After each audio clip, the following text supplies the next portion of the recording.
Bonjour à vous tous, aujourd'hui on se retrouve pour une vidéo sur comment ça se passe quand je vends ma voiture ou comment ça se passe quand j'achète une Tesla.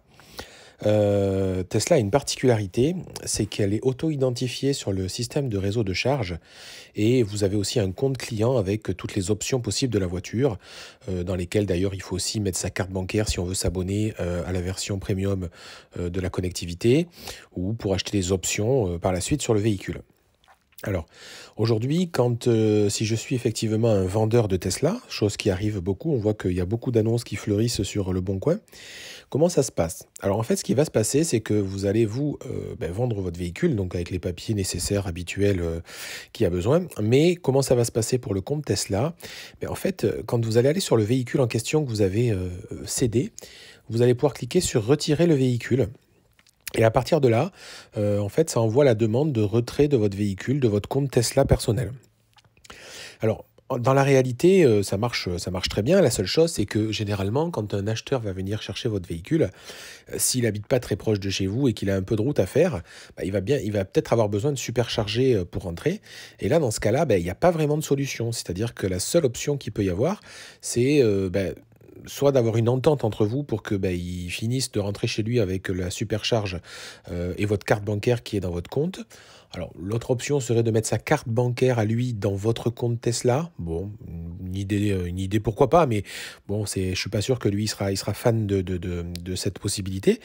Et au moins lui laisser le temps de rentrer chez lui et qu'il fasse la démarche le jour même ou le lendemain auprès de Tesla.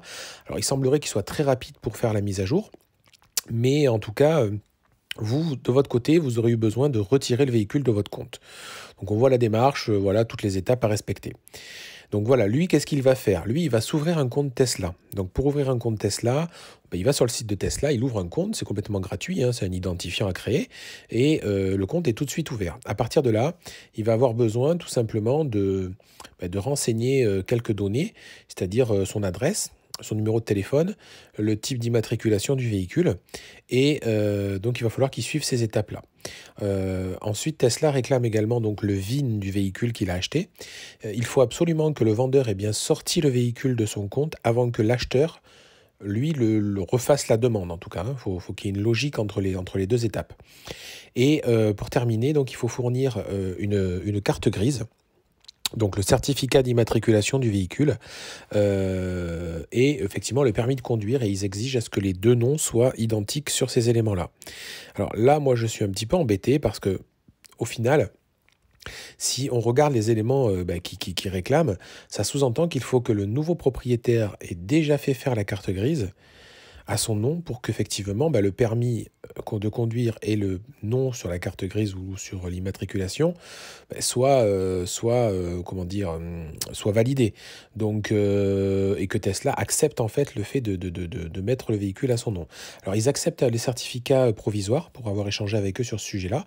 Mais bon, voilà, c'est quand même quelque chose à faire rapidement parce que, a priori, si le vendeur a sorti le véhicule, c'est un véhicule qui ne pourra pas faire des longs trajets et qui ne pourra pas aller en tout cas sur les supercharges du réseau Tesla.